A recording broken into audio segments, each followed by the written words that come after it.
नमस्कार दर्शक बंधु आज हूँ नवेम्बर मास 11 तारिख मंगलवार। आज दिन जाकर गुरुत्वपूर्ण खबर पर आसतु नजर पकाइबे। भिडियो को शेष पर्यंत देखंतु। मात्र किछि समय मध्य जानिपारे आज दिन संपूर्ण खबर। ता पूर्व चैनल नुआ थिले चैनल को सब्सक्राइब करी पाखरे थिबा बेल आइकन को ऑन करी रखंतु। परवर्ती खबर नुआपड़ारे हेउ मुक्त अबाध निर्वाचन बीजेडी सुप्रीम नवीन पटनायक को अपील। नुआपड़ारे हेउ मुक्त अबाध निर्वाचन बीजेडी सुप्रीम नवीन पटनायक ए नै अपील करछंती। जिला प्रशासन और पुलिस निरपेक्ष भाव निर्वाचन परिचालना करंतु। यह साइलेंट पीरियड रे विभ्राट को नहीं मध्य उद्वेग प्रकाश करिसेंती नवीन। जिला बाहर नेता को तोड़िया पई पदक्षेप नेबा को अपील करिसेंती नवीन। कहते निर्वाचन को परिचालना करबा हेउची गणतंत्र हॉलमार्क, किंतु नुआपड़ा उपनिर्वाचन रे नीरव अवधि रे एहार व्यतिक्रम हेबा अत्यंत दुखदायक और आईन विरुद्ध।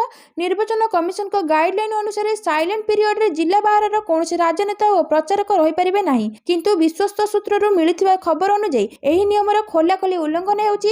बीजेपी किछि जिला बाहर नेता एबे भी नुआपड़ारे अबबाध बुलिबा सह भोटर को अनैतिक भाव प्रभावित करने को चेष्टा करुछंती, जहाँ अत्यंत चिंताजनक। जेतेबेले स्थानीय बीजेडी नेता ए नै अभियोग करुछंती तांको पुलिस अटक रखुची। परवर्ती खबर नवेम्बर 27 रो विधानसभा शीत अधिवेशन। विधानसभा को संबोधित करिपारंती राष्ट्रपति ए नै कनक न्यूज को विशेष सूत्रରୁ सूचना मिलिछि। तेबे विधानसभा शीत अधिवेशन रे मोहन सरकार अतिरिक्त बजेट उपस्थापन करिवे। तेबे नुआपड़ा उपनिर्वाचन पर विधानसभा शीत अधिवेशन बसिया बोली सूचना मिली। गुरुत्वपूर्ण कथा है एथरे विधानसभा शीत अधिवेशन को संबोधित करिपारंती राष्ट्रपति द्रौपदी मुर्मू। राष्ट्रपति द्रौपदी मुर्मू ओडिशा गस्तरे आसीबार अछि। आउ एही गस्तरे राष्ट्रपति राज्य विधानसभा को संबोधित करिपारंती। तेबे ए नै कोनोसी प्रकार विधिवत घोषणा करा जायनि। तेबे जदि राष्ट्रपति द्रौपदी मुर्मू राज्य विधानसभा को संबोधित करंती तेबे एहा राज्य विधानसभा इतिहास रे उदाहरण सृष्टि करिवो। परवर्ती खबर ईवीएम लुचाई रखिबा अभियोग मिछ। मुख्य निर्वाचन अधिकारी बिजु जनता दल रे ईवीएम संपर्कित अभियोग को सीईओ खंडन सांबादिक सम्मेलन करी जवाब रखिले मुख्य निर्वाचन अधिकारी आरएस गोपालन। कहिले गतकाली एक गणमाध्यम रे खबर प्रसारण होइथिला कि गंजाम जिल्लारो एक ट्रक भर्ती ईवीएम आसीछि। आउ ताको लुचाई नुआपड़ा जिल्लापाल रखिछन्ती भोट सरिबा परे काढिबे, किंतु एथिरे कोनोसी सत्य नुहे। ताहा केबे भी संभव नुहे, काहेकि ना 30 जिल्ला रे हमर ईवीएम पई वार रूम रहिछि, पुलिस सुरक्षा रे रहिछि। गंजाम जिल्ला रे 2टी वार हाउस रहिछि। आसंता काली नुआपड़ा उपनिर्वाचन हेबाको जाउछि। सामना को आसिथिबा गुरुत्वपूर्ण अभियोग को खंडन कले सीईओ। कहिले जे नुआपड़ा उपनिर्वाचन रे कोनोसी जिल्ला रे ईवीएम व्यवहार हेबार नाही, कोनोसी जिल्ला रु आसी नाही। मु निजे काली गंजाम रे वार रूम को अनुध्यान करिछि। ईवीएम विरोध रे जेतिक अभियोग आसिछि ताहा केबे भी प्रमाणित होई नाही। परवर्ती खबर महाप्रसाद ऑनलाइन बिक्री विज्ञापन घटना रे जणे गिरफ। श्री जगन्नाथ मंदिर महाप्रसाद एक ऑनलाइन प्लेटफॉर्म माध्यम रे बेआईन भाव में विक्रय करी भक्त मानक ठकिबा अभियोग रे भुवनेश्वर जणे व्यक्ति गिरफ होइछन्ती। अभियुक्त जनक डिस्पजा पटनायक बोली जना पड़िछि। से एठाकर एक प्रमुख मॉल रो एक रियल इस्टेट व्यवसाय चलाउछन्ती। सूचना अनुसार श्रीप्रसाद.org नामक एक वेबसाइट श्री जगन्नाथ मंदिर चित्र व्यवहार करी लोकों को बेआईन भाव में महाप्रसाद बिक्री करिथिला। आहुरी मते दाबी करा जायतिला जे महाप्रसाद सीधासळख पुरी श्रीमंदिर रोषेई घर संग्रह करा जाय होम डिलीवरी करा जाउछि। ए नै श्री जगन्नाथ मंदिर प्रशासन अक्टोबर 22 रे पुरी साइबर थाना रे एक अभियोग दाखल करिथिला, जेउथिरे महाप्रसाद अवैध ऑनलाइन विक्रय करा जाउछि बा नै अभियोग होइथिला। परवर्ती खबर नुआ राशन कार्ड धारी को केबे मिलिबो आयुष्मान कार्ड। राज्यर नुआ राशन कार्ड धारी को मिलुनी आयुष्मान कार्ड। आयुष्मान भारत योजना रे परिवार रो प्रत्येक सदस्य को कार्ड दे जाउथिबा बेले नुआ हिताधिकारी कार्ड पई चाहि रहिछन्ती। सरकारी स्तर रे नुआ कार्ड छापिबा पई एपर्यंत कोनोसी ऑर्डर दिया जाय नै। तेणे नुआ राशन कार्ड धारी माने आयुष्मान कार्ड पाइबा पई बहुत दिन पर्यंत अपेक्षा करिबा को पड़ी पारे बोली आशंका प्रकाश पाइछि। चलित वर्ष एप्रिल मास रे राज्य आयुष्मान भारत रो शुभारंभ होइछि। 1 कोटी रो अधिक परिवार 3.46 कोटी लोक एही योजना रे स्वास्थ्य सुविधा पाइबे। प्रत्येक सदस्य को कार्ड मिलिबा फल रे सेमाने जेउ अंचल रे थिले भी स्वास्थ्य सेवा पाइ परिबे। स्वास्थ्य विभाग रो मिलिथिबा सूचना अनुसार आयुष्मान कार्ड छापिबा पई राज्य सरकारक पक्षरु केंद्र सरकारक अनुबंधित एक संस्था को एही दायित्व दिया जायथिला। वर्तमान सुधा राज्य रे 2 कोटी 50 लाख रो अधिक हिताधिकारी आयुष्मान कार्ड बंटा सरिछि। परवर्ती खबर मेडिसिन वर्ल्ड को स्थानांतरित हेले संगीत निर्देशक अभिजीत मजमुदार। हॉलीवुड रो जनाशुना संगीत निर्देशक तथा गायक अभिजीत मजमुदार को आज वार्ड को स्थानांतरित करा जायछि। एम्स पक्षरु दिजाइथिबा तथ्य अनुसार तांकर भाइटल स्थिर रहिछि। तांको वेंटिलेटर सपोर्ट रु बाहर करा जायछि। तांको मेडिसिन वर्ल्ड को स्थानांतरित करा जायछि। सेप्टेम्बर 4 रु एम्स रे अभिजीत उल्लेखयोग्य अगस्त 31 तारिख रे कटक सीडीएस स्थित एक घरोई हॉस्पिटल रे भर्ती होइतिले। अभिजीत अनेक दिन रो लिवर जनित रोग रे पीड़ित होई चिकित्सित होई आसुथिले। କରୁଥିଲେ। ନିଜର ଦୈନନ୍ଦିନ କାମକୁ ଠିକ୍ ରୂପେ କରୁଥିବା ବେଳେ ପାର୍ବଣ ଋତୁ ଆରମ୍ଭ ହୋଇଥିବାରୁ ଗଣେଶ ପୂଜା ଏବଂ ଦଶହରାରେ ହେବାକୁ ଥିବା କାର୍ଯ୍ୟକ୍ରମ ପାଇଁ ସେ ବେଶ୍ ଉତ୍ସାହିତ ମଧ୍ୟ ଥିଲେ। ମାତ୍ର ଗତ ଗଣେଶ ପୂଜା ଦିନ ହଠାତ୍ ଅସୁସ୍ଥ ହୋଇପଡ଼ିବାରୁ ପରିବାର ତଥା ଆତ୍ମୀୟମାନେ ତାଙ୍କୁ ଏକ ଘରୋଇ ହସ୍ପିଟାଲରେ ଭର୍ତ୍ତି କରିଥିଲେ। ସେବେଠାରୁ ସେ କୋମାରେ ରହିଛନ୍ତି। ଏହାପରେ ଗତ ସେପ୍ଟେମ୍ବର 4 ତାରିଖରେ ଅଭିଜିତ ମଜୁମଦାର ଭୁବନେଶ୍ୱର ଏମ୍ସକୁ ଅଣାଯାଇଥିଲା। ସେଠାରେ ତାଙ୍କର ନିରନ୍ତର ଚିକିତ୍ସା ଚାଲିଛି। ପରବର୍ତ୍ତୀ ଖବର, ଓଡ଼ିଶା ଝିଅକୁ ଆମେରିକାରେ ଶାରୀରିକ ଏବଂ ମାନସିକ ନିର୍ଯାତନା। ନିଜ ରାଜ୍ୟକୁ ଫେରିବା ପାଇଁ ମୁଖ୍ୟମନ୍ତ୍ରୀଙ୍କୁ କଲେ ଗୁହାରି। ଆମେରିକାରେ ରହୁଥିବା ବାଲେଶ୍ୱର ଝିଅ ପୂଜା ନାୟକ ଓରଫ ସେଜଲ ଜୋହନ 21 ଆମେରିକାର ମୁଖ୍ୟମନ୍ତ୍ରୀ ମୋହନ ମାଝୀଙ୍କୁ ଆକୁଳ ନିବେଦନ କରିଛନ୍ତି। ଏକ ଆମେରିକୀୟ ଦମ୍ପତିଙ୍କ ଦ୍ୱାରା ପୋଷ୍ୟକନ୍ୟା ଭାବେ ପାଳିତ ହେଉଥିବା ସେଜଲ ଏବେ ଅସୁବିଧାରେ ଥିବା କହିଛନ୍ତି। ଏକ ଭାବପ୍ରବଣ ଭିଡିଓ ବାର୍ତ୍ତା ଜାରି କରି ଆମେରିକାରେ ଶାରୀରିକ ଏବଂ ମାନସିକ ନିର୍ଯାତନାର ସମ୍ମୁଖୀନ ହେବା ବିଷୟରେ ବର୍ଣ୍ଣନା କରିଛନ୍ତି। ସେ କହିବା ଅନୁସାରେ ତାଙ୍କ ପାଳିତ ମା ତାଙ୍କୁ ଦୈନନ୍ଦିନ ଘର କାମ କରିବାକୁ ବାଧ୍ୟ କରନ୍ତି, ତାଙ୍କୁ ଠିକ୍ ଭାବେ ଶୋଇବାକୁ ଦିଅନ୍ତି ନାହିଁ, ଏପରିକି ଠିକ୍ ଭାବେ ଖାଇବାକୁ ବି ଦିଅନ୍ତି ନାହିଁ ବୋଲି ପୂଜା କହିଛନ୍ତି। ଯଦି ସେ ପ୍ରତିରୋଧ କରନ୍ତି ତେବେ ତାଙ୍କୁ ମାଡ଼ ମାରୁଛନ୍ତି, ଏପରିକି ପାଳିତ ମା ତାଙ୍କୁ ଇସଲାମ ଧର୍ମ ଗ୍ରହଣ କରିବାକୁ ଚାପ ପକାଉଛନ୍ତି ଏବଂ ଯଦି ସେ ମନା କରନ୍ତି ତେବେ ତାଙ୍କୁ ହତ୍ୟା କରିବାକୁ ଧମକ ଦେଇଛନ୍ତି ବୋଲି ପୂଜା କହିଛନ୍ତି। ଏହି ଖବର ଓଡ଼ିଶାରେ ଦ୍ରୁତଗତିରେ ଭାଇରାଲ ହେବାରେ ଲାଗିଛି ଏବଂ ଲୋକମାନେ ସୋସିଆଲ ମିଡିଆରେ ହାଶଟ୍ୟାଗ ବ୍ରିଙ୍ଗ ପୂଜା ହୋମ ଅଭିଯାନ ଆରମ୍ଭ କରିଛନ୍ତି। ତେବେ ଏନେଇ ସରକାରଙ୍କ ପକ୍ଷରୁ କୌଣସି ପ୍ରତିକ୍ରିୟା ମିଳିନାହିଁ। ପରବର୍ତ୍ତୀ ଖବର, ନିଶା ସାମଗ୍ରୀ ଉପରେ କେନ୍ଦ୍ର ଲାଗୁ କରିପାରେ ଏନସିସିଡି ସେସ୍। ଭାରତ ସରକାର ଆସନ୍ତା ବର୍ଷ ତମାଖୁ ଏବଂ ପାନ ମସଲା ଉପରେ ଏକ ନୂତନ ଜାତୀୟ ବିପର୍ଯ୍ୟୟ ଆକସ୍ମିକ ଶୁଳ୍କ କିମ୍ବା କେନ୍ଦ୍ରୀୟ ସେସ୍ ଘୋଷଣା କରିବାକୁ ଯୋଜନା କରିପାରନ୍ତି। ରିପୋର୍ଟ ଅନୁଯାୟୀ କେନ୍ଦ୍ର ସରକାର ନିଶ୍ଚିତ କରିବାକୁ ଚାହୁଁଛନ୍ତି ଯେ ଏହି ଉତ୍ପାଦଗୁଡ଼ିକ ଉପରେ ସାମଗ୍ରିକ ପରୋକ୍ଷ ଟିକସ ଅପରିବର୍ତ୍ତିତ ରହିବ। ଏହାର ଅର୍ଥ ହେଉଛି ଆସନ୍ତା ବର୍ଷଠାରୁ ତମାଖୁ ଏବଂ ପାନ ମସଲା ଗ୍ରାହକମାନେ ସେମାନଙ୍କ ପକେଟ ଉପରେ ଏକ ଗୁରୁତ୍ୱପୂର୍ଣ୍ଣ ବୋଝର ସମ୍ମୁଖୀନ ହେବେ। ସରକାର ଏହି ନୂତନ ଲେଭିକୁ ଜିଏସଟି ଢାଞ୍ଚା ବାହାରେ ପ୍ରଚଳିତ ସେସ୍ ଅଧୀନରେ ଅନ୍ତର୍ଭୁକ୍ତ କରିବାକୁ ଯୋଜନା କରୁଛନ୍ତି, ଯାହାଫଳରେ ଜିଏସଟି ପରିଷଦର ଅନୁମୋଦନ ଆବଶ୍ୟକତା ଦୂର ହେବ। ସରକାର ଏହି ନୂତନ ସେସ୍ ସିଧାସଳଖ ସଂସଦ ମାଧ୍ୟମରେ ପାସ୍ କରିବାକୁ ବିଚାର କରୁଛନ୍ତି। ପରବର୍ତ୍ତୀ ଖବର, ହାଇକୋର୍ଟ ଗଲେ ବ୍ରହ୍ମପୁର ଏସପି, କାଲି ହେବ ମାମଲାର ଶୁଣାଣି। ହାଇକୋର୍ଟ ଗଲେ ବ୍ରହ୍ମପୁର ଏସପି ବ୍ୟକ୍ତିଗତ ଭାବେ ହାଜର ହେବେ ସର୍ବଣା ବିବେକ ଏମ୍। 7 ତାରିଖରେ ଦେଇଥିବା ଉତ୍ତରରେ ସନ୍ତୁଷ୍ଟ ନ ହୋଇ ଆଜି ସୁଦ୍ଧା ବ୍ୟକ୍ତିଗତ ଭାବେ ହାଜର ହେବାକୁ ଆଫିଡେଭିଟ୍ ମାଧ୍ୟମରେ ଉତ୍ତର ରଖିବାକୁ ନିର୍ଦ୍ଦେଶ ଦେଇଥିଲେ ହାଇକୋର୍ଟ। ଏନେଇ ଆଜି ସତ୍ୟପାଠ ଜରିଆରେ ଜବାବ ଦାଖଲ କରିବେ ବ୍ରହ୍ମପୁର ଏସପି ସର୍ବଣା ବିବେକ ଏମ୍। ଅକ୍ଟୋବର 22ରେ ପୀତବାସ ପଣ୍ଡା ହତ୍ୟା ମାମଲାରେ ଗଣମାଧ୍ୟମକୁ ବ୍ରହ୍ମପୁର ଏସପି ଦେଇଥିବା ଏକ ବୟାନକୁ ନେଇ ଆପତ୍ତି ଉଠାଇଥିଲେ ହାଇକୋର୍ଟ। ହତ୍ୟାକାଣ୍ଡ ପଛରେ ଉଦ୍ଦେଶ୍ୟ ରହିଥିବା ସମୟରେ ଏସପି ଏକ ଇଲେକ୍ସନ ପିଟିସନ ବିଷୟରେ କହିଥିଲେ। ପେଣ୍ଡିଂ ଇଲେକ୍ସନ ପିଟିସନ ଉପରେ ମନ୍ତବ୍ୟ ଦେଇଥିବାରୁ ବ୍ରହ୍ମପୁର ଏସପିଙ୍କ ଠାରୁ ଶପଥ ପାଠ ତଲବ କରିଥିଲା ହାଇକୋର୍ଟ। କାଲି ମାମଲା ଶୁଣାଣି ଅଛି। ପରବର୍ତ୍ତୀ ଖବର, ପେନସନ ପ୍ରକ୍ରିୟା ସହଜ ହେଲା, ଜୀବନ ପ୍ରମାଣପତ୍ର ପାଇଁ ଅଫିସ ଯିବାକୁ ପଡ଼ିବ ନାହିଁ। ବରିଷ୍ଠ ନାଗରିକମାନଙ୍କୁ ସେମାନଙ୍କର ପେନସନ ପାଇବା ପାଇଁ ଏକ ଜୀବନ ପ୍ରମାଣପତ୍ର ଦେବାର ଆବଶ୍ୟକତା ରହିଥାଏ। ସେମାନଙ୍କୁ ପ୍ରତିବର୍ଷ ସମ୍ପୃକ୍ତ କାର୍ଯ୍ୟାଳୟରେ ପ୍ରମାଣପତ୍ର ଦାଖଲ କରିବାକୁ ପଡ଼ିଥାଏ। ବର୍ତ୍ତମାନ ପର୍ଯ୍ୟନ୍ତ ଯେକୌଣସି କାମ ପାଇଁ ବରିଷ୍ଠ ନାଗରିକମାନଙ୍କୁ ସମ୍ପୃକ୍ତ କାର୍ଯ୍ୟାଳୟକୁ ଯିବାକୁ ପଡ଼ୁଥିଲା। ଧୀରେ ଧୀରେ ସରକାର କାର୍ଯ୍ୟଭାର ହ୍ରାସ କରିବା ପାଇଁ ଗୁରୁତ୍ୱପୂର୍ଣ୍ଣ ଡିଜିଟାଲ ପ୍ରଗତି କରିଥିଲେ। ଯାହା ପୂର୍ବରୁ ଦିନ ଦିନ ଲାଗୁଥିଲା ତାହା ଏବେ କିଛି ମିନିଟରେ ଶେଷ ହୋଇଯାଉଛି। ବରିଷ୍ଠ ନାଗରିକଙ୍କ ପାଇଁ ପେନସନ ପ୍ରକ୍ରିୟାକୁ ମଧ୍ୟ ସରଳ କରାଯାଇଛି। ପୂର୍ବରୁ ବାରମ୍ବାର କାର୍ଯ୍ୟାଳୟ ପରିଦର୍ଶନ କରିବାକୁ ପଡୁଥିବା ପ୍ରମାଣପତ୍ର ଏବେ ସେମାନଙ୍କ ଘରୁ ପଠାଇ ପାରିବେ। ଜୀବନ ପ୍ରମାଣ ଆପ୍ ଦ୍ୱାରା ଘରୁ ଆରାମରେ ପ୍ରମାଣପତ୍ର ଦାଖଲ କରି ହେଉଛି। ପରବର୍ତ୍ତୀ ଖବର, ଶୀତ ଲହରୀରେ ଥରିବ ଓଡ଼ିଶା, ଆଇଏମଡିର ସତର୍କତା ଜାରି। ଆଇଏମଡି ଅନୁଯାୟୀ ନଭେମ୍ବର 11 ଓ 12 ତାରିଖରେ ଉପରୋକ୍ତ ଜିଲ୍ଲାଗୁଡ଼ିକର କିଛି ଅଞ୍ଚଳରେ ଶୀତ ଲହରୀ ଅନୁଭୂତ ହେବାର ସମ୍ଭାବନା ରହିଛି। ଆସନ୍ତା 2ରୁ 3 ଦିନ ମଧ୍ୟରେ ସମଗ୍ର ଓଡ଼ିଶାରେ ସର୍ବନିମ୍ନ ରାତି ତାପମାତ୍ରା 2ରୁ 3 ଡିଗ୍ରୀ ସେଲସିୟସ୍ ହ୍ରାସ ପାଇବାର ସମ୍ଭାବନା ରହିଛି, ଯାହା ଥଣ୍ଡାକୁ ଆହୁରି ବଢ଼ାଇବ। ରାଜ୍ୟର ଶୀତଳ ଲହରୀ ସ୍ପଷ୍ଟ ଦେଖାଯାଉଛି। ରାଜ୍ୟର 9ଟି ସହରରେ ସର୍ବନିମ୍ନ ତାପମାତ୍ରା 15 ଡିଗ୍ରୀ ସେଲସିୟସ୍ ତଳେ ରହିଛି। ଉତ୍ତର ଆଭ୍ୟନ୍ତରୀଣ ଓଡ଼ିଶାରେ ରାତି ତାପମାତ୍ରା ହ୍ରାସ ପାଇବା ସହ ଥଣ୍ଡା ବଢ଼ୁଛି। ମୟୂରଭଞ୍ଜର ତାପମାତ୍ରା 6 ଡିଗ୍ରୀ ପର୍ଯ୍ୟନ୍ତ ଖସିଛି। ଓଡ଼ିଶାର କାଶ୍ମୀର ନାମରେ ଖ୍ୟାତି ଦାରିଙ୍ଗବାଡ଼ିରେ ତାପମାତ୍ରା 11 ଡିଗ୍ରୀ ରହିଥିବା ବେଳେ ଝାରସୁଗୁଡ଼ା, ଫୁଲବାଣୀ, କୋରାପୁଟ, ସୁନ୍ଦରଗଡ଼, କେନ୍ଦୁଝର, ଅନୁଗୁଳ, ଭଦ୍ରକ, କଳାହାଣ୍ଡି ପରି ସହରରେ ପାରଦ 15 ଡିଗ୍ରୀ ତଳକୁ ଖସିଛି। ପରବର୍ତ୍ତୀ ଖବର, ବାଲିଯାତ୍ରାରେ ଅସମ୍ଭାଳ ଭିଡ଼, ଆଉ ଭିଡ଼ ଭିତରେ ମାତିଛନ୍ତି ଲୁଟେରା। ବାଲିଯାତ୍ରାରେ ଅସମ୍ଭାଳ ଭିଡ଼।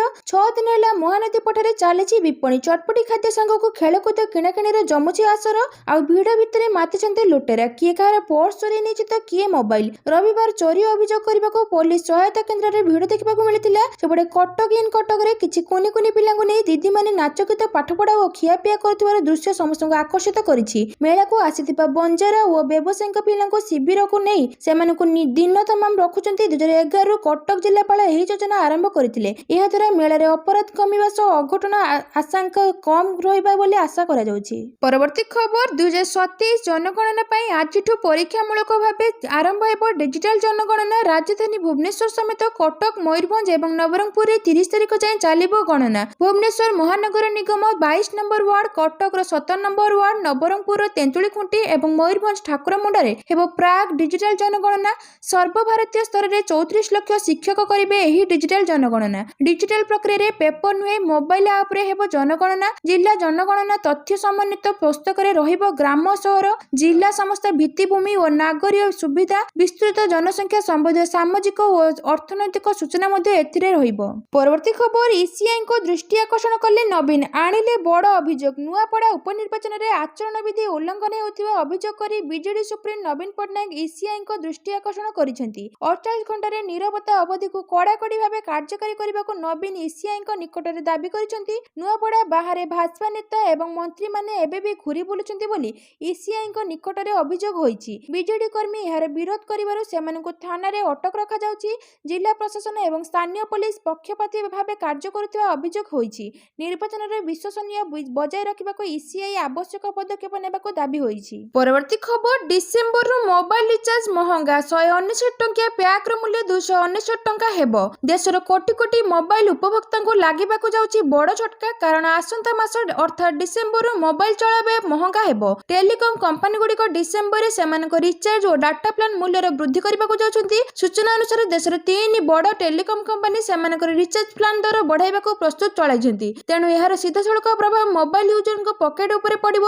ରିଚାର୍ଜ ଏବଂ ଡାଟା ପ୍ଲାନ ଦରରେ ଏହି ପରିବର୍ତ୍ତନ ଡିସେମ୍ବର ମାସରୁ ଲାଗୁ ହୋଇପାରେ। ଦେଶର 3 ଟେଲିକମ୍ କମ୍ପାନୀ ଏୟାରଟେଲ, ଜିଓ ଏବଂ ଭୋଡାଫୋନ ଆଇଡିଆ ସେମାନଙ୍କର ପ୍ରିପେଡ୍ ପ୍ଲାନ ମୂଲ୍ୟର ଖୁବ୍ ଶୀଘ୍ର ବୃଦ୍ଧି କରିବାକୁ ଯାଉଛନ୍ତି। ନୂଆ ମୋବାଇଲ ରିଚାର୍ଜ ପ୍ଲାନ ଲାଗୁ ହେବା ପରେ ଉପଭୋକ୍ତାଙ୍କୁ ରିଚାର୍ଜ କରିବା ପାଇଁ ପୂର୍ବ ଅପେକ୍ଷା 10ରୁ 12% ଅଧିକ ଅର୍ଥ ଦେବାକୁ ପଡ଼ିପାରେ। ଏମିତିକି ବର୍ତ୍ତମାନ ଚାଲୁଥିବା 199 ଟଙ୍କିଆ ପ୍ୟାକ୍ର ମୂଲ୍ୟ 299 ଟଙ୍କା ହୋଇଯିବ। ଏହାଛଡ଼ା 84 ଦିନିଆ ବୈଧତା ବିଶିଷ୍ଟ 2 GB ଦୈନିକ ଡାଟା ପ୍ଲାନ ମୂଲ୍ୟ 949 ଟଙ୍କାରୁ 999 ଟଙ୍କା ମଧ୍ୟରେ ହୋଇପାରେ। ପରବର୍ତ୍ତୀ ଖବର, ଆଗକୁ ବ୍ୟାଙ୍କ ମହାମିଶ୍ରଣ ସବୁ ମିଶି ଦେଶରେ ରହିବ 5ଟି ବ୍ୟାଙ୍କ। କେନ୍ଦ୍ର ସରକାର ଦେଶରେ ବ୍ୟାଙ୍କିଂ କ୍ଷେତ୍ରରେ ଗୁରୁତ୍ୱପୂର୍ଣ୍ଣ ପରିବର୍ତ୍ତନ ଆଣିବା ପାଇଁ ଯୋଜନା କରୁଛନ୍ତି, ଯାହାର ଫଳସ୍ୱରୂପ ସରକାର ବ୍ୟାଙ୍କଗୁଡ଼ିକର ମହାମିଶ୍ରଣ ପାଇଁ ପ୍ରସ୍ତୁତି ଚଳାଇଛନ୍ତି। ଦେଶରେ ବ୍ୟାଙ୍କଗୁଡ଼ିକର ମିଶ୍ରଣ କରି ଏକ ବିଶ୍ୱସ୍ତରୀୟ ବ୍ୟାଙ୍କ ପ୍ରତିଷ୍ଠା କରିବାକୁ କେନ୍ଦ୍ର ସରକାର ଯୋଜନା କରୁଛନ୍ତି। ଦେଶରେ ଥିବା ସମସ୍ତ ବ୍ୟାଙ୍କର ମିଶ୍ରଣ ଘଟାଇ କେବଳ 5ଟି ବ୍ୟାଙ୍କ ରଖିବାକୁ ପ୍ରସ୍ତାବ ଥିବା ସୂଚନା ମିଳିଛି। ରିପୋର୍ଟ ଅନୁସାରେ ନୀତି ଆୟୋଗର ସୁପାରିଶ ଆଧାରରେ ସରକାର ଛୋଟ ସର୍ବଜନୀନ କ୍ଷେତ୍ରର ବ୍ୟାଙ୍କଗୁଡ଼ିକୁ ବଡ଼ ବ୍ୟାଙ୍କ ସହିତ ମିଶ୍ରଣ କରିପାରନ୍ତି। ଏପରିକି ହେଲେ Indian overseas bank, central bank of India, bank of India, bank of Baroda ଏବଂ ବ୍ୟାଙ୍କ ଅଫ୍ ମହାରାଷ୍ଟ୍ରର ମିଶ୍ରଣ ହେବ। ତେବେ ଏହା ଗ୍ରାହକମାନଙ୍କ ପାଇଁ କିଛିଟା ସମସ୍ୟା ଆଣିପାରେ। ମିଶ୍ରଣ ପରେ ବ୍ୟାଙ୍କଗୁଡ଼ିକୁ ନୂତନ ବ୍ୟାଙ୍କ ପାଇଁ ସମସ୍ତ ପ୍ରାସଙ୍ଗିକ ଡକୁମେଣ୍ଟ ପ୍ରକ୍ରିୟାକରଣ କରିବାକୁ ପଡ଼ିବ, ଯାହା ସେମାନଙ୍କର କାର୍ଯ୍ୟଭାର ବୃଦ୍ଧି କରିବ। ପରବର୍ତ୍ତୀ ଖବର, ସୁପ୍ରିମକୋର୍ଟଙ୍କ କେନ୍ଦ୍ର ସରକାରଙ୍କୁ ନୋଟିସ। ମହିଳା ସଂରକ୍ଷଣ କାର୍ଯ୍ୟକାରୀ କରିବାରେ ବିଳମ୍ବ ସମ୍ପର୍କିତ ମାମଲାର ଶୁଣାଣି ଆଜି ସୁପ୍ରିମକୋର୍ଟରେ ହୋଇଛି। ଏହି ମାମଲାରେ କୋର୍ଟ କେନ୍ଦ୍ର ସରକାରଙ୍କୁ ନୋଟିସ ଜାରି କରିଛନ୍ତି। ସୋମବାର ଦିନ ସୁପ୍ରିମକୋର୍ଟ ମହିଳା ସଂରକ୍ଷଣ ଆଇନ 33% ସିଧାସଳଖ କାର୍ଯ୍ୟକାରୀ କରିବା ପାଇଁ ଏକ ଆବେଦନର ଶୁଣାଣି କରିଛନ୍ତି। ବର୍ତ୍ତମାନ ଆଇନ ଅନୁଯାୟୀ ଏହି ସଂରକ୍ଷଣ କେବଳ ସୀମା ନିର୍ଦ୍ଧାରଣ ପ୍ରକ୍ରିୟା ପରେ କାର୍ଯ୍ୟକାରୀ ହେବ, ଯାହା ଏପର୍ଯ୍ୟନ୍ତ ଆରମ୍ଭ ହୋଇନାହିଁ। ଏହି ମାମଲାର ଶୁଣାଣି ବିଚାରପତି ବି ନାଗରଥନା ଏବଂ ଆର୍ ମହାଦେବନଙ୍କ ଖଣ୍ଡପୀଠ କରିଥିଲେ। ସୁପ୍ରିମକୋର୍ଟ ଏହି ମାମଲାରେ ସରକାରଙ୍କୁ ନୋଟିସ ଜାରି କରିଛନ୍ତି। ପରବର୍ତ୍ତୀ ଖବର, ଓଡ଼ିଶାକୁ ଆସି ଅପରାଧ ସାମ୍ରାଜ୍ୟକୁ ଅପରେଟ କରୁଛନ୍ତି ପଡ଼ୋଶୀ ରାଜ୍ୟର ଅପରାଧୀ। ସାରା ଦେଶରେ ଅପରାଧୀଙ୍କ ନଜର ଏବେ ରାଜଧାନୀ ଉପରେ ପଡ଼ିଛି। ପଡ଼ୋଶୀ ରାଜ୍ୟଗୁଡ଼ିକରୁ ଅପରାଧୀମାନେ ଓଡ଼ିଶା ଆସି ଅପରାଧ ସାମ୍ରାଜ୍ୟକୁ ଅପରେଟ କରୁଛନ୍ତି। ଅନେକ ସମୟରେ ରାଜଧାନୀରେ ଘଟୁଥିବା ହତ୍ୟା, ଚୋରି, ଡକାୟତି, ରାଜହାନୀ ଭଳି ଘଟଣାରେ ରାଜ୍ୟଭାର ଅଭିଯୁକ୍ତ ଗିରଫ ହେବା ପରେ ସ୍ପଷ୍ଟ ହୋଇଛି। ଏଥିସହିତ ଦେଶର ଯେକୌଣସି ସ୍ଥାନରେ ବସି ରାଜଧାନୀରୁ ଲକ୍ଷ ଲକ୍ଷ ଟଙ୍କା ଠକି ନେଉଛନ୍ତି ସାଇବର ଅପରାଧୀ। ସାଇବର ଠକେଇ ଅଭିଯୋଗରେ ରାଜ୍ୟଭାର ଅନେକ ଅଭିଯୁକ୍ତଙ୍କୁ ଗିରଫ କଲାଣି ସାଇବର ଥାନା ପୋଲିସ। ପଶ୍ଚିମବଙ୍ଗ, ରାଜସ୍ଥାନ, ଉତ୍ତରପ୍ରଦେଶ, ଝାଡ଼ଖଣ୍ଡ, ତେଲେଙ୍ଗାନା, ବିହାର, ଛତିଶଗଡ଼, କେରଳ, ପଞ୍ଜାବ, ଆନ୍ଧ୍ରପ୍ରଦେଶ, ହିମାଚଳ ପ୍ରଦେଶ, ମହାରାଷ୍ଟ୍ର, ଆସାମ, ମଣିପୁର, ଦିଲ୍ଲୀ ଓ ଜାମ୍ମୁ କାଶ୍ମୀର ଭଳି ରାଜ୍ୟରେ ଅପରାଧୀ ଆସି ରାଜଧାନୀରେ ରାଜୁତି କରୁଛନ୍ତି। ସେପଟେ ରାଜଧାନୀରେ ଘଟୁଥିବା ବିଭିନ୍ନ ଅପରାଧରେ ବାଂଲାଦେଶ, ନେପାଳ ଓ ନାଇଜେରିଆନ ନାଗରିକଙ୍କ ସମ୍ପୃକ୍ତି ମିଳିଛି। ଦିନକୁ ଦିନ ସ୍ଥିତି ବିଗିଡ଼ିବାରେ ସହ ଅନ୍ତଃରାଜ୍ୟ ଅପରାଧୀଙ୍କ ସହ ସଂଖ୍ୟା ବଢ଼ି ଚାଲିଛି। ରାଜ୍ୟ ଭିତରେ ସମନ୍ୱୟ ଅଭାବ ଯୋଗୁଁ ରାଜଧାନୀରେ ରାଜ୍ୟଭାର ଅପରାଧୀଙ୍କ ସଂଖ୍ୟା କ୍ରମଶଃ ବଢ଼ିବାରେ ଲାଗିଛି। ପରବର୍ତ୍ତୀ ଖବର, ବଜେଟ୍ ପ୍ରସ୍ତୁତି ପାଇଁ ଦେଶର ଅର୍ଥନୀତିଜ୍ଞ ସହ ବୈଠକ କଲେ କେନ୍ଦ୍ର ଅର୍ଥମନ୍ତ୍ରୀ। ଆଜି କେନ୍ଦ୍ର ଅର୍ଥ ଏବଂ କର୍ପୋରେଟ ବ୍ୟାପାର ମନ୍ତ୍ରୀ ନିର୍ମଳା ସୀତାରମଣ ଆଗାମୀ କେନ୍ଦ୍ର ବଜେଟ୍ 2026-27 ପାଇଁ ନୂଆଦିଲ୍ଲୀରେ ଦେଶର ପ୍ରମୁଖ ଅର୍ଥନୀତିଜ୍ଞ ସହ ପ୍ରଥମ ପ୍ରାକ୍ ବଜେଟ୍ ପରାମର୍ଶ ବୈଠକ କରିଛନ୍ତି। ଏହି ବୈଠକରେ ଅର୍ଥ ମନ୍ତ୍ରଣାଳୟର ଅର୍ଥନୈତିକ ବ୍ୟାପାର ବିଭାଗର ସଚିବଙ୍କ ସହିତ ଭାରତ ସରକାରଙ୍କ ମୁଖ୍ୟ ଅର୍ଥନୈତିକ ପରାମର୍ଶଦାତା ଏବଂ ଅର୍ଥନୈତିକ ବ୍ୟାପାର ବିଭାଗର ବରିଷ୍ଠ ଅଧିकारी ମାନେ ଯୋଗ ଦେଇଛନ୍ତି। ଅର୍ଥନୀତିଜ୍ଞଙ୍କ ସହ ପ୍ରାକ୍ ବଜେଟ୍ ପରାମର୍ଶ ସକାଳ 10ଟାରୁ ଆରମ୍ଭ ହୋଇ ମଧ୍ୟରେ 12ଟା ପର୍ଯ୍ୟନ୍ତ ଚାଲିବ। ଏହାପରେ ଅପରାହ୍ନ 1ଟାରୁ ଆରମ୍ଭ କରି 3ଟା ପର୍ଯ୍ୟନ୍ତ ବିଶିଷ୍ଟ କୃଷି ବିଶେଷଜ୍ଞ ଏବଂ କୃଷକ ସଂଗଠନ ସହିତ ଆଉ ଏକ ଆଲୋଚନା ହେବ। ଏହି ବୈଠକ ଗୁଡ଼ିକରେ ବଜେଟ୍ ପ୍ରସ୍ତୁତି ପ୍ରକ୍ରିୟାର ଅଂଶ ଭାବରେ ପ୍ରତିବର୍ଷ ଅର୍ଥ ମନ୍ତ୍ରାଳୟ କରୁଥିବା ପ୍ରାକ୍ ବଜେଟ୍ ଆଲୋଚନା ଆରମ୍ଭ। ପରବର୍ତ୍ତୀ ଖବର IPL 2026 ଡିସେମ୍ବର 15ରେ ଖେଳାଳି ନିଲାମ। ଇଣ୍ଡିଆନ୍ ପ୍ରିମିୟର ଲିଗ୍ 2026 ଲାଗି ମିନି ଖେଳାଳି ନିଲାମ ଆସନ୍ତା ଡିସେମ୍ବରରେ ଅନୁଷ୍ଠିତ ହେବାର ସମ୍ଭାବନା ରହିଛି। ଟାଇମ୍ସ ଅଫ୍ ଇଣ୍ଡିଆର ଏକ ରିପୋର୍ଟ ଅନୁଯାୟୀ IPL 2026ର ମିନି ଖେଳାଳି ନିଲାମ ପାଇଁ ଡିସେମ୍ବର 15 ତାରିଖ ସ୍ଥିର କରାଯାଇଛି। ପୂର୍ବରୁ ଏହି ନିଲାମ ବିଦେଶରେ ହେବାର ଗୁଜବ ଥିବା ବେଳେ ବର୍ତ୍ତମାନ ଏହା ଭାରତରେ ହିଁ ହେବାର ସମ୍ଭାବନା ଅଧିକ ରହିଛି। ତେବେ ଏନେଇ ଭାରତୀୟ କ୍ରିକେଟ କଣ୍ଟ୍ରୋଲ ବୋର୍ଡ ପକ୍ଷରୁ କୌଣସି ଘୋଷଣା କରାଯାଇ ନାହିଁ। 2022 ପରେ ପ୍ରଥମ ଥର ପାଇଁ ଭାରତରେ ଖେଳାଳି ନିଲାମ ହେବାର ସମ୍ଭାବନା ସୃଷ୍ଟି ହୋଇଛି। ପରବର୍ତ୍ତୀ ଖବର NHAIଙ୍କୁ ସୁପ୍ରିମକୋର୍ଟଙ୍କ କଡ଼ା ନିର୍ଦ୍ଦେଶ। ଦେଶରେ ଘଟୁଥିବା ସଡ଼କ ଦୁର୍ଘଟଣାକୁ ନେଇ NHAIଙ୍କୁ ସୁପ୍ରିମକୋର୍ଟଙ୍କ କଡ଼ା ନିର୍ଦ୍ଦେଶ। ରାଜସ୍ଥାନର ଫାଲୁଡ଼ି ଏବଂ ଆନ୍ଧ୍ରପ୍ରଦେଶର ଶ୍ରୀକାକୁଲମରେ ଘଟିଥିବା ସଡ଼କ ଦୁର୍ଘଟଣାର ବିସ୍ତୃତ ରିପୋର୍ଟ ଦାଖଲ କରିବାକୁ ସୁପ୍ରିମକୋର୍ଟ ଭାରତୀୟ ଜାତୀୟ ରାଜପଥ ପ୍ରାଧିକରଣ ଏବଂ ସଡ଼କ ପରିବହନ ରାଜପଥ ମନ୍ତ୍ରାଳୟକୁ ନିର୍ଦ୍ଦେଶ ଦେଇଛନ୍ତି। ଏହି ଘଟଣାରେ 18ରୁ 19 ଜଣଙ୍କର ମୃତ୍ୟୁ ହୋଇଥିଲା। ଏହି ସଡ଼କ ଦୁର୍ଘଟଣାର ସତ୍ୟପ୍ରଭୃତ ବିଚାର କରି ସୁପ୍ରିମକୋର୍ଟ ଚିନ୍ତା ପ୍ରକାଶ କରିଛନ୍ତି। ବିଚାରପତି JK ମାହେଶ୍ୱରୀ ଏବଂ ବିଜୟ ବିଶ୍ୱାଇଙ୍କ ଖଣ୍ଡପୀଠ ଆଜି ଏହି ମାମଲାର ଶୁଣାଣି କରିଛନ୍ତି। ପରବର୍ତ୍ତୀ ଖବର ଆମେରିକା ରାଷ୍ଟ୍ରପତିଙ୍କ ବଡ଼ ଘୋଷଣା। କହିଲେ ଆମେରିକା ହେଉଛି ମାଲେମାଲ। ଟ୍ରମ୍ପ କହୁଛନ୍ତି ଯେ ମୋ ପାଇଁ ସବୁକିଛି ସମ୍ଭବ ହୋଇଛି। ମୁଁ ଯେଉଁ ନିଷ୍ପତ୍ତି ନେଉଛି ତାହା ଠିକ୍ ପ୍ରମାଣିତ ହୋଇଛି, ଯାହାକୁ ନେଇ ସବୁଠି ଚର୍ଚ୍ଚା ଜୋର ଧରିଛି। ଆମେରିକା ରାଷ୍ଟ୍ରପତି ଡୋନାଲ୍ଡ ଟ୍ରମ୍ପ ପୁଣି ଥରେ ଟାରିଫ୍ ନୀତି ସମ୍ପର୍କରେ ଏକ ବଡ଼ ବୟାନ ଦେଇଛନ୍ତି। ଟ୍ରମ୍ପ କହିଛନ୍ତି ଯେ ଖୁବ୍ ଶୀଘ୍ର ପ୍ରତ୍ୟେକ ଆମେରିକୀୟ ନାଗରିକ $2000 ପେମେଣ୍ଟ ପାଇବେ। ଏହି ପରିମାଣ ତାଙ୍କ ପ୍ରଶାସନ ଦ୍ୱାରା ସଂଗୃହୀତ ଟାରିଫ୍ ରାଜସ୍ୱରୁ ପ୍ରଦାନ କରାଯିବ। ଆମେରିକାର ସୁପ୍ରିମକୋର୍ଟ ତଦନ୍ତ କରୁଛନ୍ତି ଟ୍ରମ୍ପ ଅତ୍ୟଧିକ ବ୍ୟାପକ ଟାରିଫ୍ ଲାଗୁ କରି ତାଙ୍କ କାର୍ଯ୍ୟନିର୍ବାହୀ କ୍ଷମତାର ଅପବ୍ୟବହାର କରୁଛନ୍ତି କି ନାହିଁ। କୋର୍ଟର ତଦନ୍ତକୁ ସମ୍ପୂର୍ଣ୍ଣ ଭିତ୍ତିହୀନ। ଟାରିଫ୍ ହେଉଛି ତାଙ୍କର ସବୁଠାରୁ ଶକ୍ତିଶାଳୀ ଅର୍ଥନୈତିକ ଅସ୍ତ୍ର। ଆମେ $1 ଟ୍ରିଲିୟନ ରୋଜଗାର କରୁଛୁ। ଏହି ନୀତି ଆମେରିକାକୁ ଶକ୍ତିଶାଳୀ, ସମୃଦ୍ଧ ଏବଂ ଆତ୍ମନିର୍ଭରଶୀଳ କରୁଛି ବୋଲି ଟ୍ରମ୍ପ କହିଛନ୍ତି। ପରବର୍ତ୍ତୀ ଖବର ମୁଖ୍ୟମନ୍ତ୍ରୀଙ୍କ ବଡ଼ ଘୋଷଣା। ୟୁପିର ସମସ୍ତ ସ୍କୁଲରେ ବନ୍ଦେ ମାତରମ୍ କରାଯିବ ବାଧ୍ୟତାମୂଳକ। ଉତ୍ତରପ୍ରଦେଶ ମୁଖ୍ୟମନ୍ତ୍ରୀ ଯୋଗୀ ଆଦିତ୍ୟନାଥଙ୍କ ବଡ଼ ଘୋଷଣା। ରାଜ୍ୟର ସ୍କୁଲଗୁଡ଼ିକରେ ବନ୍ଦେ ମାତରମ୍ ବାଧ୍ୟତାମୂଳକ କରାଯିବ ବୋଲି ଘୋଷଣା କରିଛନ୍ତି ମୁଖ୍ୟମନ୍ତ୍ରୀ। ଗୋରଖପୁରରେ ଏକ କାର୍ଯ୍ୟକ୍ରମ ସମୟରେ ମୁଖ୍ୟମନ୍ତ୍ରୀ ଘୋଷଣା କରିଛନ୍ତି ଯେ ରାଜ୍ୟର ପ୍ରତ୍ୟେକ ସ୍କୁଲରେ ବନ୍ଦେ ମାତରମ୍ ବାଧ୍ୟତାମୂଳକ କରାଯିବ। ରାଜ୍ୟର ପ୍ରତ୍ୟେକ ସ୍କୁଲରେ ବନ୍ଦେ ମାତରମ୍କୁ ଜାତୀୟ ସଙ୍ଗୀତ ଭାବରେ ବାଧ୍ୟତାମୂଳକ କରାଯିବ। ସର୍ଦ୍ଦାର ପଟେଲଙ୍କ 150ତମ ଜନ୍ମବାର୍ଷିକ ପାଳନ ପାଇଁ ଆଜିଠାରୁ ଏକତା କାର୍ଯ୍ୟକ୍ରମ ଆରମ୍ଭ ହୋଇଛି।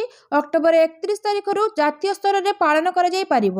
ପରବର୍ତ୍ତୀ ଖବର S-400 ଡିଜାଇନ୍ ଚୋରି କରି ଧରାପଡ଼ିଲା ପାକିସ୍ତାନ। ଭାରତ ବିରୋଧରେ ଷଡ଼ଯନ୍ତ୍ରରେ ଲିପ୍ତ ପାକିସ୍ତାନର ଏକ ବଡ଼ ଷଡ଼ଯନ୍ତ୍ର ଧରାପଡ଼ିଛି। ମସ୍କୋରେ ସକ୍ରିୟ ଥିବା ISIର ଏକ ଗୁପ୍ତଚର ନେଟୱାର୍କର ପର୍ଦ୍ଦାଫାଶ କରିଛି ରୁଷର ଗୁପ୍ତଚର ସଂସ୍ଥା। ଏହି ନେଟୱାର୍କ ରୁଷର S-400 ଏୟାର ଡିଫେନ୍ସ ସିଷ୍ଟମ ଏବଂ ହେଲିକପ୍ଟର ପ୍ରଯୁକ୍ତିବିଦ୍ୟା ଭଳି ଉନ୍ନତ ବାୟୁ ପ୍ରତିରକ୍ଷା ପ୍ରଣାଳୀ ଚୋରି କରିବାକୁ ଚେଷ୍ଟା କରୁଥିଲା। ରୁଷର ଏହି କାର୍ଯ୍ୟକୁ ଭାରତର ସୁରକ୍ଷା ଦୃଷ୍ଟିକୋଣରୁ ଅତ୍ୟନ୍ତ ଗୁରୁତ୍ୱପୂର୍ଣ୍ଣ ବୋଲି ବିବେଚନା କରାଯାଉଛି, କାରଣ ଟାର୍ଗେଟ କରାଯାଇଥିବା ପ୍ରଯୁକ୍ତିବିଦ୍ୟା ଭାରତୀୟ ବାୟୁସେନାର ଆଧୁନିକ ପ୍ରତିରକ୍ଷା ପ୍ରଣାଳୀର ଅଂଶ।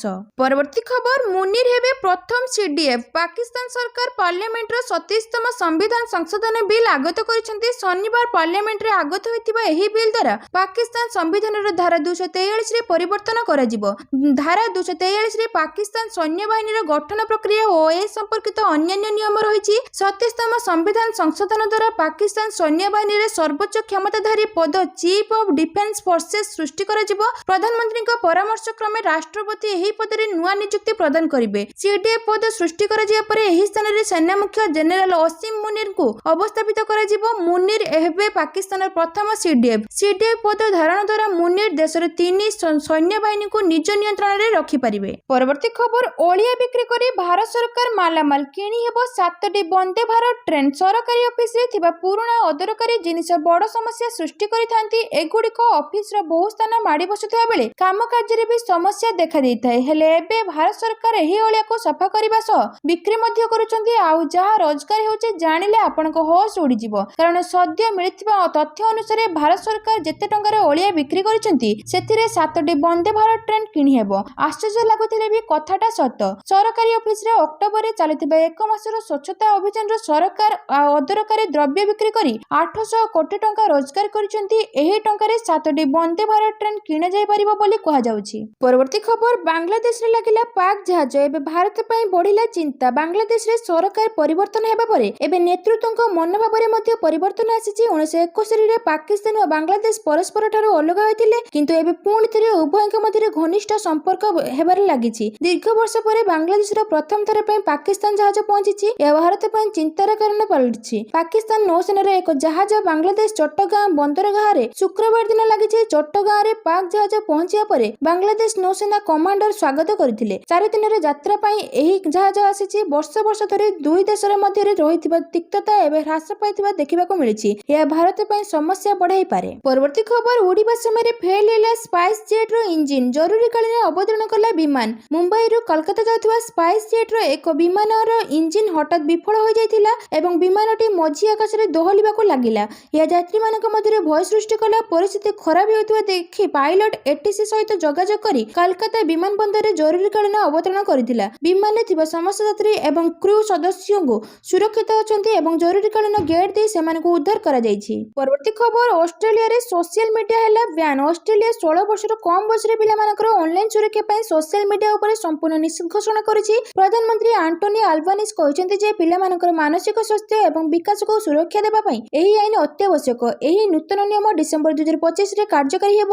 ଏହି ନିୟମ ଅନୁସାରେ 16 ବର୍ଷରୁ କମ୍ ବୟସର ପିଲା କୌଣସି ସୋସିଆଲ ମିଡିଆ ପ୍ଲାଟଫର୍ମରେ ଆକାଉଣ୍ଟ ତିଆରି କିମ୍ବା ପରିଚାଳନା କରିପାରିବେ ନାହିଁ। ଅଷ୍ଟ୍ରେଲିଆ ସରକାର ଅନଲାଇନ ସୁରକ୍ଷା ସଂଶୋଧନ ବିଲ୍ 2024 ଆଗତ କରିଛନ୍ତି, ଯାହା ଦେଶର ପିଲାମାନଙ୍କ ପାଇଁ 16 ବର୍ଷ ବୟସ ପୂର୍ବରୁ ସୋସିଆଲ ମିଡିଆ ବ୍ୟବହାର କରିବା ନିଷେଧ କରିଛି। ଏହାର ଅର୍ଥ ହେଉଛି ପ୍ଲାଟଫର୍ମଗୁଡ଼ିକରେ 16 ବର୍ଷରୁ କମ୍ ବୟସର ଉପଭୋକ୍ତାଙ୍କ ସହିତ ସମସ୍ତ ଆକାଉଣ୍ଟ ବନ୍ଦ କରିବାକୁ ପଡ଼ିବ।